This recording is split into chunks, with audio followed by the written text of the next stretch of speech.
How is it going, everyone? Daxels here, and today we're going to be reacting to the Score Esports Prodigy, Choker, Aim God, how Tens found new life on Valorant. Let's get straight into it. There's another suggested video by Nap, I believe. So I'm guessing this CSGO going to be involved in it somehow. And away we go. Score Esports Game Awards. Tens was supposed to be the next great CSGO prodigy. Oh, he was okay. young, explosive, and boasted some of the nastiest aim the game had ever seen. Let's go.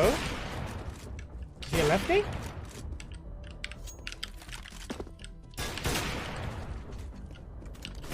But as soon as he got his first big break, he did the one thing no prodigy can ever afford to do. He choked. Hard. Hoping to expect more of, and actually, well, we're expecting more. We're not hoping to. We do expect more out of him. And then, out of nowhere, just as people were beginning to write him off, Tens got another chance to fulfill his destiny. Let's go. Oh, Valorant. One enemy remaining. Flawless. Yo. Remaining. Let's go. Tens ascends, he becomes Super Saiyan Blue. Like he goes higher than what's expected of him because the man just pops off. Yo. Okay. One enemy remaining. How are they hitting? What? One enemy remaining. But you got to keep your eyes on Tens. Anytime he has this jet alt up, he is able to do damage. There's the first. Gets the instant reload. Down goes the Yo. second and finds the third. And a boom by Let's Tens go around go. the corner. Spike is down. He's got this thing locked down. He's gonna fly in. Oh my God, Tens! He just dominated him. Spike planted. He's a killer with a handgun. One enemy remaining.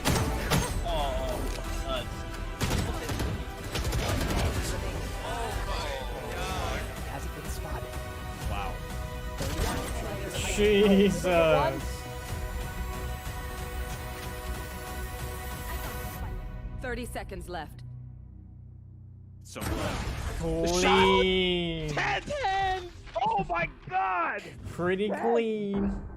The choking prodigy reborn. These days, Tens is the god of Valorant rifling. But before that, he was a scrappy, up-and-coming 15-year-old, trying to make a name for himself in the world of competitive CSGO. Eat lunch now, please. Okay. Bye. Big bowl of soup. Victory soup. What set him apart wasn't that he just looked promising.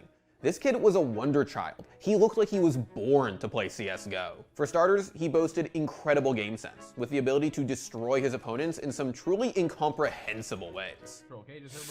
Content. Nice. What? Content, dude. But the thing No that truly stood out about way. Tens was his aim. He spent every waking second fine-tuning his truly unbelievable flicks, from aimbots to Osu to doing both at once. This is probably the worst idea I've ever had in my entire life. What? Huh? There was pretty much no aim trainer that Tens hadn't spent countless hours grinding. And I'll just like get on this ledge and just practice killing 100 bots and seeing how fast of a time I can get. And as soon as he hopped on a Jesus. matchmaking server, the results of his training were obvious. Fork. Whoa. That's disgusting. That is disgusting. The That is question, disgusting. of course, was whether Tens would be able to replicate that performance on an official server. After climbing the ranks of ECS's North American Development League, Tens spent the better part of 2 years trying to distinguish himself on orgs like Naventic, Blackout, and Resolute, before being offered a chance to sign with Dignitas midway through 2018. Unfortunately, that didn't go very well, and Tens spent the next year hopping from stack to stack as he watched his clips take the CSGO subreddit by storm. There was no denying it. Tens was an animal, and at some point, someone had to take a chance on him so his incredible mechanics could shine on CSGO's biggest stages. It happens pretty often. Oh, what a fucking shot by Tens. 1 versus 1 here. Jasmine with 14 HP, Tens with 2. Oh my God, this move from Tens right here, there's no way he expects him. Tens, what a fucking round, bro. What was that? C9! Where are you at, bitches? Sign this man. And in July 2018, someone took that chance. Someone who mattered. Someone who had a history of going all in on North American prodigies. Cloud9. I'm Tens. Tyson, no. There you go. That's it. Wait, last team? Last team? Or have you ever played for a team before? Bad News Bears, but not really. Needless to say, Cloud9 fans Yo, that's were so hyped, awkward. especially because TenZ had just set the world record on Betway's aim map twice.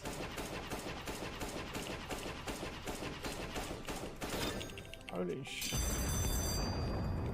No, I don't think that's it. Why is... Not since Stewie2K had such a young, promising, and unproven player been lobbed straight onto a Tier 1 North American roster. And with the region winning like never before, people wanted TenZ to perform. Being like fresh blood and like coming into Cloud9 is like without like any real prior experiences, kind of like crazy. But I'm gonna like put in as much work as I have to be at the top. And he did. At first. On a bomb, and that might be the saving grace for Cloud9 to be pushing all over the map. There's TenZ with a Deagle once again. He needs to stay alive. He's got to buy time for his team. Stewie's cutting off the rotation. There's another one from TenZ. Can he get the last one? It's time he's won the round of all these Deagle shots. The bomb can't be planted, and that's a much needed last round for Cloud9. But despite the initial flashes of brilliance, it quickly became clear that TenZ wasn't cut out for the big leagues. Because when the pressure was on, he went from an aim god to, well, kind of a bot. TenZ, wow. He's going to have to pull off an absolute miracle if he's going to be able to win this round. An AWP for the youngster. Already a man crossing over. My, he is stuck in the mud here. Obo looking to lead the way, but Rush is there to cut off the head. Oh, TenZ is going to go down. Nothing he can really do. A lot of presence Well, that just seemed like he was outnumbered. Like, that didn't seem like he's a bot. Automatic gets the shot on Samarki. TenZ as well able to chime in, and again, for the player we are hoping to expect more of, and actually, well, we're expecting more. We're not hoping to. We do expect more out of him. TenZ was not living up to expectations. Granted, he was Didn't he still just get a inexperienced kill? and Wait, probably could use I'm sorry. It was not. Expect What's more the of rest of the actually, team we're doing? expecting more. We're not hoping to. We do expect more. For the player we are hoping to.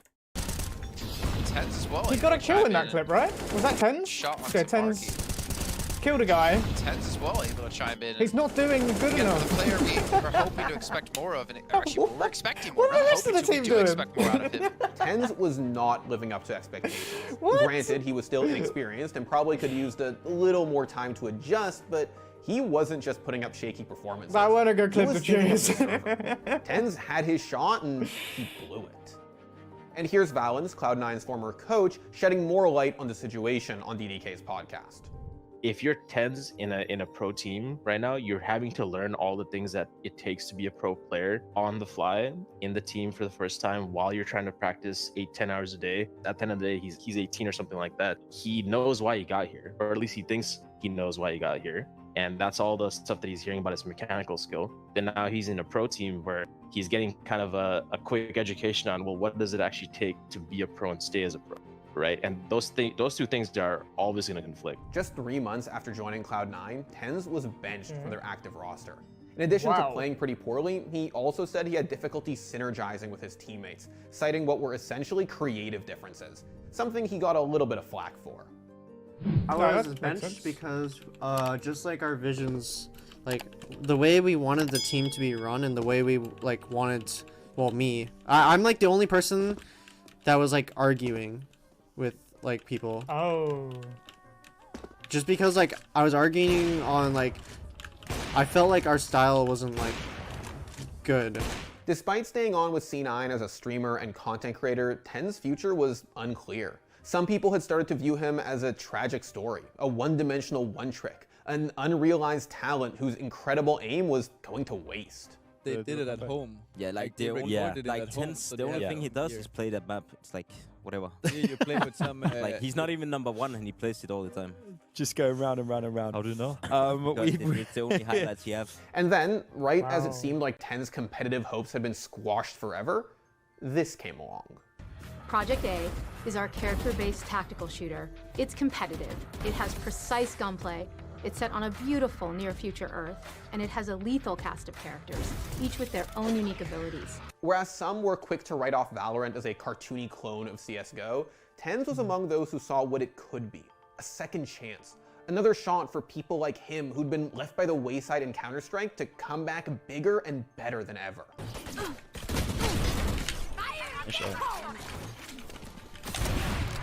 Jesus, that was disgusting. remaining. Holy dude. Done. 3. He's lit up No, top. they're all sides lit. Done.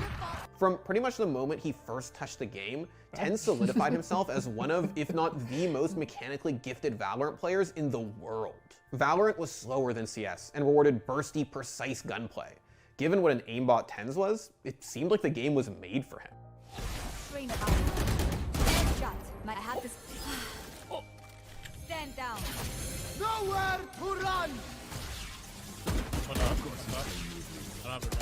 One enemy remaining. Damn. Okay. I'm holding. Yikes. Oh. 2 done. 3 done. Oh, one left. One enemy remaining. Yes. Nice. Okay. Oh, what? In April 2019, Okay. TenZ announced that he'd officially changed games and became C9's first professional Valorant player. I decided to make this change because after getting access to the closed beta, I've been having a lot of fun. I'm a playing god at Valorant, it. and I just thought it'd be best if I changed games, and I'm just really excited for the future of this game. By May, he dominated the ladder harder than anybody in North America, becoming the first person to hit the highest rank in the game. Oh, boys! Let's fucking go! We got Valorant finally. Wait, so am I NAs first? And while his roster remains a little bit lacking in the silverware department, they've put up stellar performances in what is undoubtedly Valorant's most competitive region. They can just play very passively. They have a lot of sound cues to know that, this could be so huge. The patience. The trigger discipline, you can see going 3, up for 1, 2, oh, It's hard to gauge how dominant Cloud9 can become. TenZ's problem in CSGO was always performing on stage, and Valorant's Champions Tour is still on the horizon. That said, it's becoming increasingly clear that TenZ just might be the single most mechanically gifted fragger to ever grace the servers of Riot's still nascent shooter. And he's not even close to hitting his skill ceiling. Ah, good video, good video. Damn. I expect big things from him. Okay, everyone, that is the end of the video. If you enjoyed that video, make sure you check out the original description down below. Enjoyed this video, hit the thumbs up, comment what you'd like me to react to next, subscribe if you're new or just haven't yet. I will see you in the next video. Laters.